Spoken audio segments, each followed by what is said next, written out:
he got me. It looked good. I missed 2 shots. Lucky. I thought he got the board. Hold on. I'm about to cut around to the left. Hold on. Take a second. We got 2 minutes left. Take your time. They about a full court press. Here we go. Damn, well, you just throw that bad boy, don't you? Oh, got him. Excuse me. Oh, gosh. 1 second. Hold up. Hold on. Watch out, bro. Watch out. God, leave the whole team on the right side of the court. Got him. Dot. Frick, bro. There he is. Dot. You should have stayed to the left, son. It was your shot right there. Come on, bro. Green. Oh, goodness. I'll take it. Thank God. Spacing was so garbage on that play. On the play shot, I couldn't even move. Please. Thank you. Hey, shut up, Nick. Shut up, Nick. Hey, shut up, Nick. The dumbest fool I ever met. Green. Cap. Icon triangle. 3 seconds.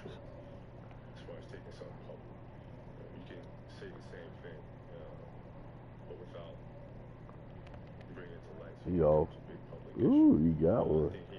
All right, we calling timeout. We're going to have court. Somebody call timeout. Never mind, cancel. We Gucci. He comes up to you at the Staples Center. You guys got a game on Martin Luther King's birthday holiday. And he comes up to you and he shakes your hand. And basically... Oh, I could have greened it. Good job. That boy ran this way. Block. That boy garbage. That's cool. Somebody call timeout, man, so we can get half court. Anybody? Oh, we don't got no timeouts. Dang it. Come on. Don't. Hey.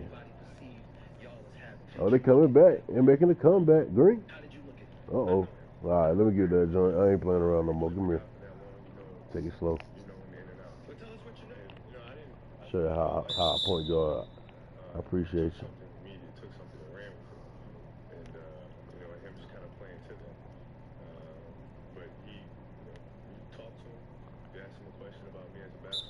Shut up, Nick. I'm Steph Curry, Nick. Shut up, Nick. I'm Steph Curry, Nick. Yeah. Green. Come on. Garbage. Trash. Basura.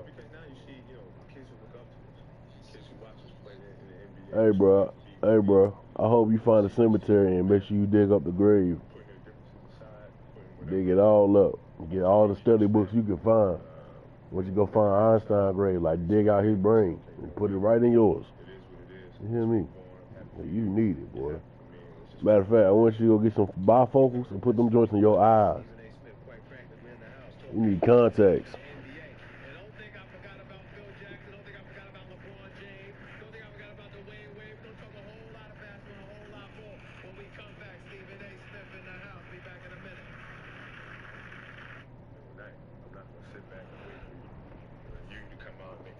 Take the first blow or put us on our heels. We're gonna strike first. You know, and thinking about the Lakers, are you the only person on your team that has that kind of attitude? You know, I don't think so. I really don't. Who else? Believe it or not, I mean, we really do have some players that are willing to step up and play hard. Yeah, but it's a difference between playing hard and being an assassin. Allen Iverson, I spoke to him the other day. He called you a flat-out assassin. That's what he said.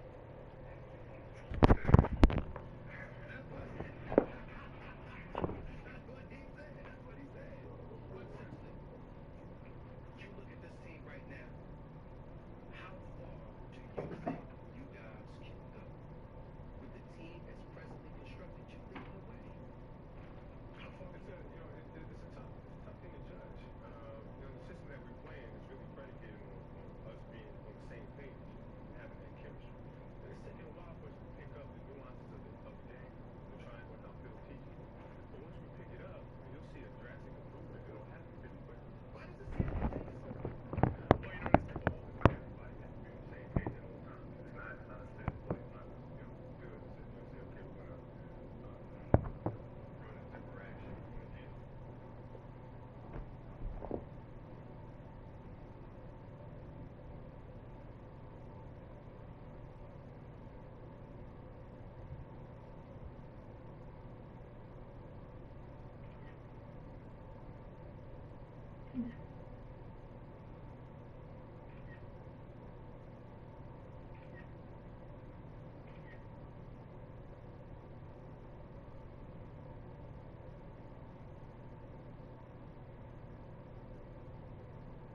Come and give me the good days,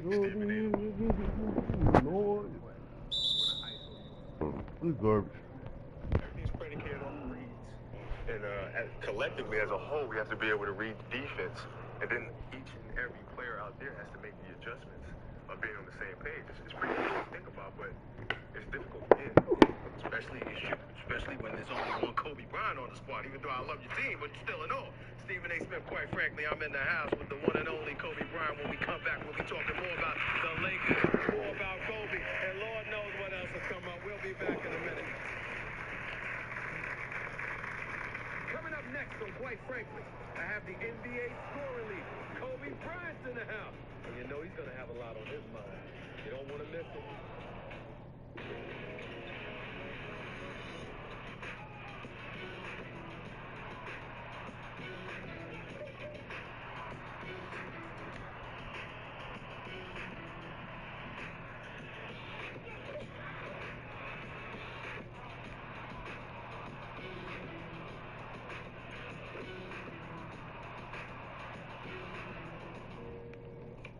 Stephen A. Smith, quite frankly, I'm back in the house with Kobe Bryant of the Los Angeles Lakers. You know, before we get into the Lakers and everything, let's just rewind the clock back a little bit and go back to the very, very beginning. You know, a lot of people don't realize that you're 6 years old. You in Italy. Basically growing up in Italy. Can you please tell us what that was like? Because how many languages do you speak, first of all? Speak 2 fluently. Working on 3. Spanish. So working on Spanish? Working on it. Why you working on Spanish? Oh, I speak Spanish. Yeah, no, that's more. I like that. But talk about this. I'm sorry, I digressed. I apologize. But talk to me about how it was growing up in Italy for you. Well, at the time, it was all I knew. I mean, growing up, moved over there when I was 6 years old. But you know, in hindsight, it was great because it gave me experience. To see how another culture's living, to kind of mature as far as have a broader understanding of what the world looks like. And so, I mean, it helped me out a lot. When it came to basketball, my grandparents used to send me out all the tapes of all the games. So it was the Lakers, the Celtics, the Bulls. I remember my grandfather used to put a packet of tapes together. He used to send them out to us, and I used to sit there in the house and just watch the games over and over and over again. How did that shape your personality and your estimation? Because a lot of people, like when they talk about Kobe Bryant, they say, had he grown up in the States, come on, man. Had a different, even more get out of my way. How did that shape your personality growing up? Well, yeah, I'm a very outgoing guy. I'm just not an outgoing guy with, people that I really don't know. So you consider yourself an outgoing guy? People who know me, yeah. What would they say about you? What? People that know you, that say you're an outgoing guy, what would they say? What would they say about you? Pretty sarcastic dude. Heard me. Funny guy. Well, listen, coming in, I think about this too. You're in high school. You playing at Lower Marion, averaging like 30 points, 12 rebounds. You just did everything. Won a, quadruple A state championship. I know all of that stuff, Lower Marion in Pennsylvania, but you decide to go pro. Why? Because you were going to go to Duke if you elected to go to college. Why did you make the decision to go pro? Well, I had a chance to play. Enjoy it. I mean, we won 3 championships in 5 years. And if I didn't enjoy my role, how can you win a championship or be successful at doing what you're doing? It just doesn't work. Stephen A. Smith, quite frankly, I'm in the house with the one and only Kobe Bryant. When we come back, we're going to get more into the Lakers. Yes, I'm going to ask about Shaq, because that's just what I do. Well, quite frankly, but he can talk, because that's what he likes to do, too. Don't let him fool you. He likes to talk. We'll be back in a minute. This is Stephen A. Smith. Quite frankly, I'm in the house with the one and only Kobe Bryant. Really getting on him and telling and expressing to him how upset I am that I've had to spend the last year or so on a Riverwalk in San Antonio instead of Southern California, which brings me to the subject that everybody wants to know about. Before I even ask this question, I want to show you something that Magic Johnson, the person you've idolized for years, had to say about the departure of Shaquille O'Neal from Los Angeles to Miami. Here's what Magic Johnson had to say. Take a look. That still don't make sense to me. Here's 2 young men, the 2 best players in the game. They could have went down in history as the best 2 duos to ever play in this game. together. They better than Magic Kareem? Yeah, they could have been. They would have won more championships than us. Better than Michael and Scotty. They would have won more championships. But it was interesting to me, Stephen A., that they had these issues. And so there was nobody in the locker room to sit these guys down. Nobody said, look, man, and I was trying to tell both of them, you're better off with one another than you're going to be apart from each other. You hear something like that coming from the great Magic Johnson, somebody you obviously idolize. What goes through your mind? Well, I mean, you gotta start thinking about what could have been. Him being that he's a person I've lived up to since I was a kid. His opinion means a lot to me. But at the same time, you know, situations are what they are. So you just try to move on from him. You know, Shaq's down in Miami, and I wish him all the best. And we're here trying to get this organization back to the top. So we just try to move on from it and just try to learn from it. That's right, and trust me, I fully support you moving on after the next hour or so. But I want to get into it because seriously, because one of the things I wanted to give you the platform to really discuss why couldn't that work in your estimation? Just you two. What was the reason for it? You know what? I can only speak for myself. Yeah.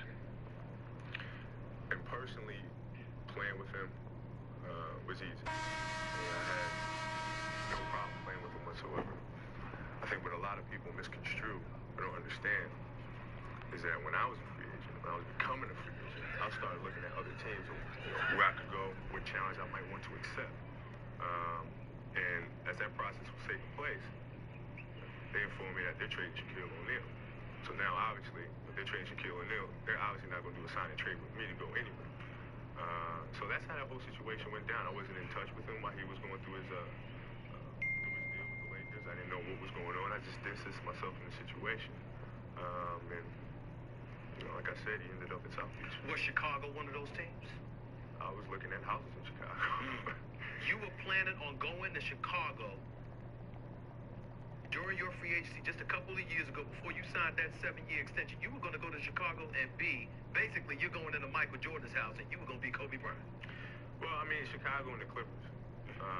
And the Clippers was an easier transition. I mean, you know, we both know about the Clippers, but forgive me if I can't imagine you in a Clippers uniform.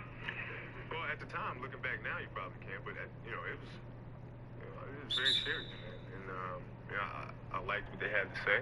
I liked their players. I've known Elton and Corey for a while, and Chicago as well. I think Chicago's one of those teams that not too many people know about. They thought that I was just kind of just sitting back in the pocket and you know, just waiting to be a Laker, but I was looking at some other teams. But getting back to Shaq for a quick second, I know you said that, you know what, you wanted new challenges and what have you, but it didn't seem as if it was just a basketball thing. And hatred is too strong of a word. That's unfair for both of y'all to bring up. But clearly there was a healthy dislike, it appeared, that both of you had for one another. Where did that come from in the midst of winning 3 world championships together and being recognized as possibly the greatest dynamic duo? Why'd you go up the ball, bro? You were wide open. No, man, I don't dislike him. Shoot it, man. Shoot it, shoot it, shoot it, shoot it. Golly. Hey, big man, bro, if you got a whole lane, bro, take it, G. I had to sit back and say, do I want to take on another challenge? You know, I hear players. It's your fault, man. You sitting wide open at the rim, didn't take the ball up, man. Come on, dog. Because he plays with Shaq. Expect higher you. You already great. With Shaq, I'd have 3. Be great. Or if, you know, if he leaves Shaquille O'Neal, come on, win another title. And you hear this type of stuff coming from your peers. That bothered you? I don't like that. I don't like that. So I had to sit down and evaluate, you know, is this a challenge that I want to take on? And, you know, that's pretty much the process that I was kind of going through. Now, Kobe Bryant is on the record, and he says, I don't dislike Shaq, but even though Shaq never said it, he gave every indication to everybody imaginable, at least at one point, certainly not now, but at least at one point, that he didn't particularly like you too much. Where did that come from? I'm quite sure you might have asked somebody. No, I don't know. I mean, I think that's something that, you know, that's something for him to answer if he chooses to answer it. Personally, I didn't have any problems. Okay. Well, I had him, you know, Magic Johnson was sitting in your chair, and so was Shaquille O'Neal. Let me show you what Shaquille O'Neal had to say. Check this out. Shaquille O'Neal in the house on Quite Frankly. Take a look. I never complain. He just say something, I say something back. Somebody hit you, you gotta hit him back, man. That's all that was, man. But he smacked him back, man. That's all that was, man. It wasn't nothing serious. It wasn't nothing personal. professional. I got traded. Business was taken care of. I moved on. Hopefully he can move on. I wish him well. I wish everybody well. You hear that from Shaquille O'Neal. Your thoughts? Yeah, maybe he thinks I've heard him say a couple of times that I'm the one responsible for him leaving Los Angeles. That's just not the case. What was responsible for Shaquille O'Neal leaving Los Angeles? I'm asking you as somebody that works for the Lakers organization, that is definitely familiar with what goes on within the Lakers organization. Why is Shaquille O'Neal in a Miami Heat uniform instead of with the Los Angeles Lakers? I think that's a question for Dr. Butts. Okay. I think that's a question that he's answered several times already, as far as it being a business decision or whatever. Whatever his motives were, don't know. Okay. It's not my job. I don't get into it. Now, I have to revisit one other thing. You talked about Shaquille O'Neal. There was a quote that you had given to Jim Gray of ESPN before, I believe it was before the 2004 season, where you basically said that he was fat and out of shape. That doesn't, like you said, you don't dislike him, but you didn't like him that day. No, but that's job related. It's nothing about him as a person. And I always told Shaq that, even in practice, I used to tell him, you gotta get ready. You gotta get ready. Did he like hearing it? Probably not. But my job on the team is to make sure that we're fully functional. And that was your job even back then. Somebody will look at a man 7'1", 350 pounds and be scared to say something like that. No, that was part of my role, and that's what I tried to do with him. But probably rubbed him the wrong way. But I had to say it anyway. Are you glad you did it? Glad I did what? That you would be on guys, whether it was Shaq or anybody else. When you talk about playing the lead, taking the leadership role and be on a guy like that, are you glad that you got on him? Maybe not with that specific quote, but overall. If something I could take back was, being public with it. I think that, just goes into, being a little bit immature as far as taking something public. You can say the same thing, but without bring it to light so it becomes a big public issue. I think he and I both were guilty of that. When you think about just a few weeks ago, I believe it was January 16th, he comes up to you at the Staples Center. You guys got a game on Martin Luther King's birthday, holiday, and he comes up to you and he shakes your hand. And basically, it's the truce. It's the well-publicized truce. Bygones are left to be bygones. Before that...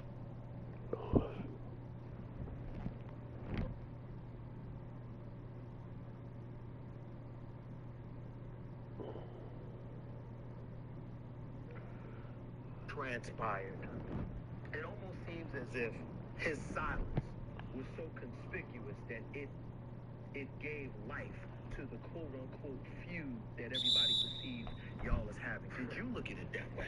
No. How did you look at it? I know him. I know him very well. He played with a guy that long ago. You know him in and out. Well, tell us what you know. And, I felt like public took something, the media took something and ran with it. And, and him just kind of playing to that. But he, talked to him. You asked him a question about me as a basketball player. Oh, nobody's ever questioned you about basketball play. So Nobody's that stupid. Well, that's where our relationship, that's what brought our relationship together, was us playing the game and winning a championship. So I think him coming up, especially on MLK, but that's big not only for, for us, the city of Los Angeles, but I think it's just big for our youth as a whole. Why? Well, because now you see, kids who look up to us, kids who watch us play in the NBA, who aspire to be where we are. See these two grown men putting their differences aside, putting whatever altercation or spat, that they had aside, and just coming together and say, okay, you know what?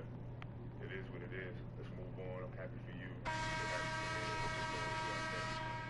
You heard him. That's Kobe Bryant. This is Stephen A. Smith, quite practically in the house, talking to Lakers, talking to NBA. And don't think I forgot about Phil Jackson. Don't think I forgot about LeBron James. Don't think I forgot about Dwayne Wade. We're going to talk a whole lot of basketball, a whole lot more. When we come back, Stephen A. Smith in the house. Be back in a minute. Stephen A. Smith, quite frankly, I'm back in the house with the one and only Kobe Bryant of the Los Angeles Lakers. And forgive me for bringing up Phil Jackson.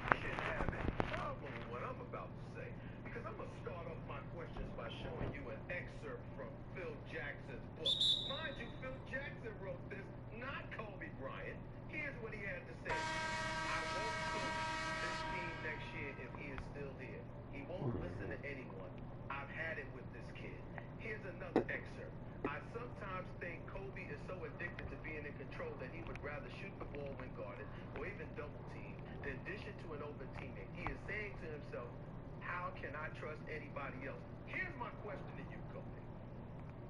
How many times have I asked you, how's things going with Phil Jackson? You got a smile on your face, you say everything's going well. I'm happy the fact that Phil is back. How can you be happy that that man is back? You know what? Life is short. Okay? And you can't go around life carrying baggage. You can't go around life carrying resentment. You can't do it. It's too short. You know what I mean? So you have to forgive and move on. And he's come here to help us get back to the top. He's come here to coach me, to support me, and he's communicated that to me. So who am I to judge somebody to not forgive him and to move on? Give him a round of applause.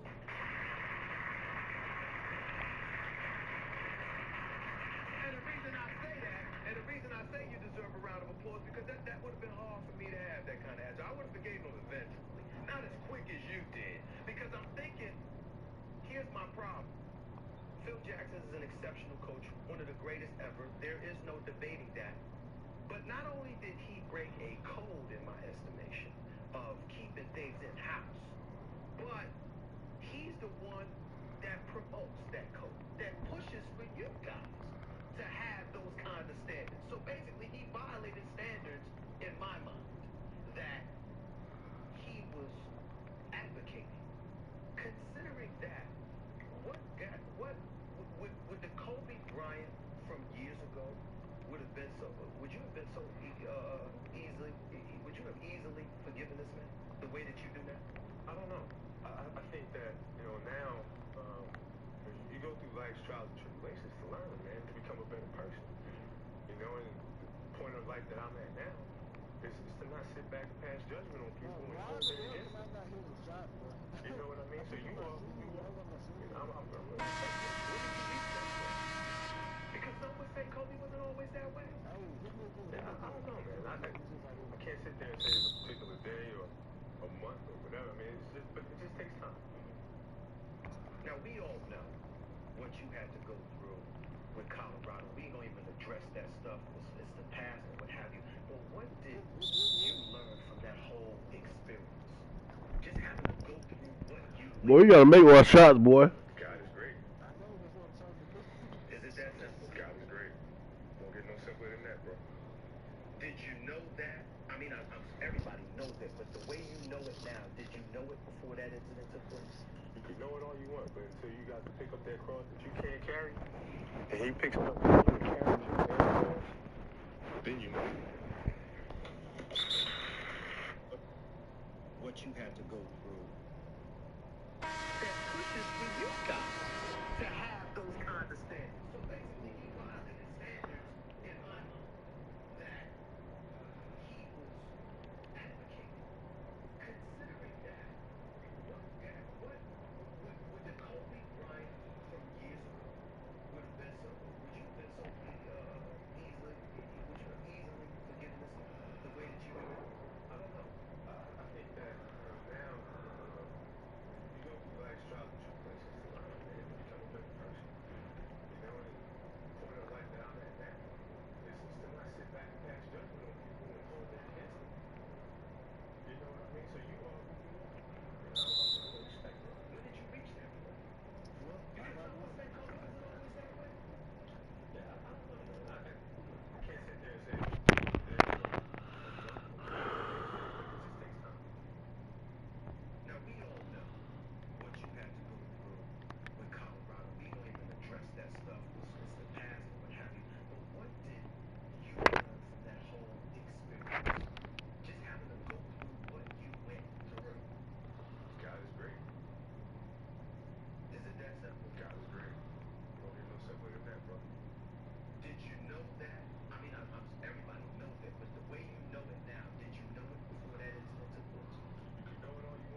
Bro, come on, man.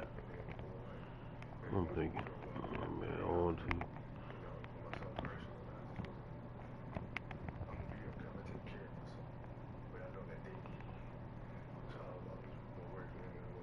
The interesting thing about that is though when you listen to Phil or when you listen to even yourself, players that talk about you, the one thing that is a consensus about you, and it's not negative, but they talk about your willingness and you know, you have to control things. And that might have been one of the few times in your life that you may not have had any control. What was that like for you? Just let the situation go. Just let it go. I mean, you know, it is what it is. You let it go. Put it in God's hands. You don't care. Stephen A. Smith, right back there. I'm in the house with Kobe Bryant. When we come back, Allen Iverson had something he wanted to say Bro, about he's Kobe. left. Wait till you hear this. I'll be back in a minute. Always let LeBron know on top of the dog, they love you right now. They love you right now. But please believe me, the first incident, the first time something happened, they are waiting, man. They're waiting, man. They're waiting. They're waiting, man. Just like, I mean, I hate to bring it up, but the other situation with Kobe. Kobe Bryant, yes, for all this time, he's the number one man, the perfect man to everybody, everybody's heart. He's the number one man. Kobe Bryant is who Kobe Bryant is, dog. But Bro, pass the ball out, man. What is y'all doing, bro? It's in the wide open, G. Shot 10 shots in that one possession and didn't get one. Get it to the open man. Forcing shots. Give me the ball. Point guard at the top of the key. Thank you. Shouldn't have wasting time, bro.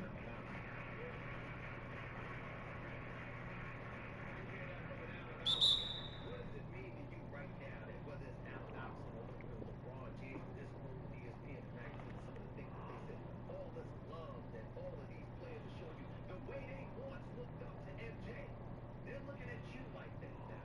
How does that make you feel? Makes you feel good, man. Because it's all about you. You know what I mean? It's not about endorsements. It's not about fame. But you want your kids to respect what you do. You know, and appreciate what you do as a basketball player and as a man. So it means a lot to me. Do you suspect that there's anybody out there, whether it's a Vince Carter or it's a Dwayne Wade, who you got into some stuff with on the court? I mean, is it a situation Bro. where some of these cats think they can mess with you, and you know you feel like you got to check them relatively quickly? No, we gotta hit these shots. No, man, you forcing it again.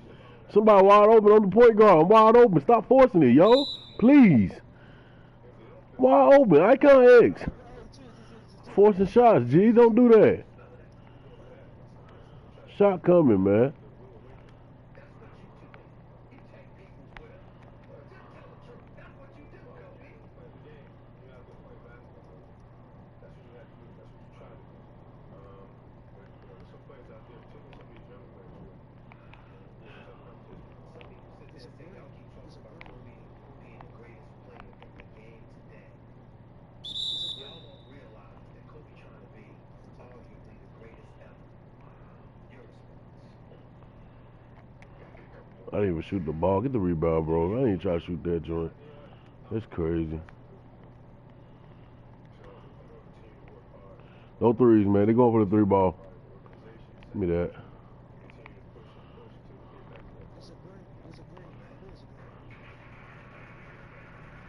No.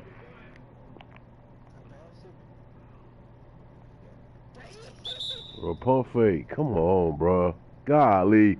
We are 2 points every time away, bro. Just one mistake. That's it, bro. Just pump fake something. It's predictable. Don't be predictable. Miss me. Miss me. I was sat there wide open. You went to the big man. Come on, G. Right corner. Go for 3 ball. Good. Take it slow. Give me the ball. Take it slow. Find me. Take it slow. Inbound slowly.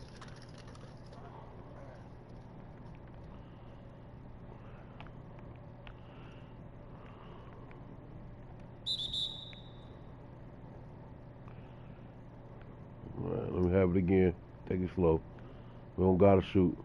I'd rather y'all slash. Here, find me.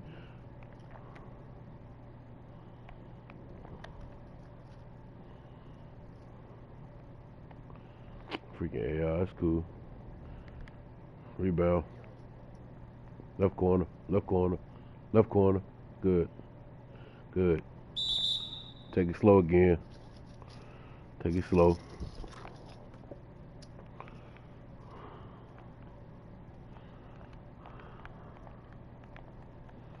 Three ball, top of the key. Get ready. Top of the key shot. Come here. Come here. Icon X. Good, good, good. That's good. That's good. Get him out of here. It's game over.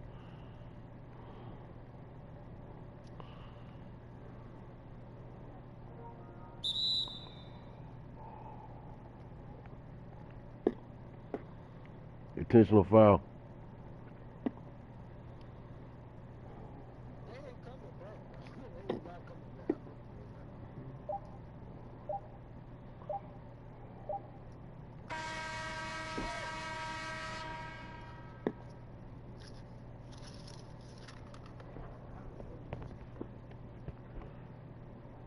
Y'all be scaring me, boy.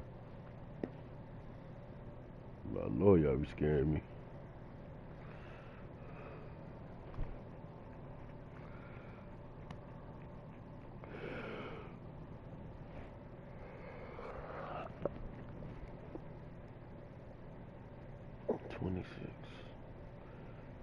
Ball going in. 6 for 8.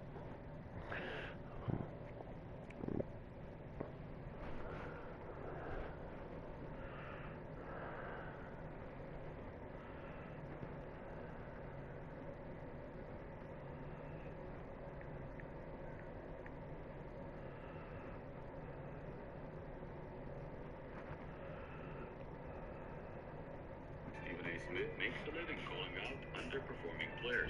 Netizens are having none of it this time. He was told to stop using Kobe Bryant's name to advance his agenda. In his tribute video to Kobe, he criticized Kawhi and Kyrie for doing un-Kobe-like things. Players missing games for reasons that have nothing to do with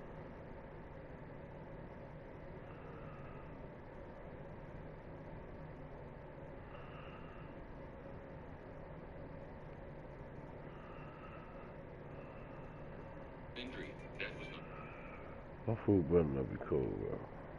Different per se, powerful enough to overturn it, but like LeBron meditating there on the bench. He's in becoming present. He's in that calm app. Yep. That he advertises. Is there a 1 minute to go in a 3-point game meditation that he can do? Probably. I think he's going to take the free throws. Different per se, powerful enough to. Shit, I don't know. It depends on niggas' balls. You know, if niggas got big nuts like me, it's gonna get way harder. But shit, if niggas got little nuts, it's gonna start getting back to a different type of rap. You know what I'm saying? Partying and fucking and all of that type of shit. Because that's what we talk about when they don't let us talk about what we really want to talk about.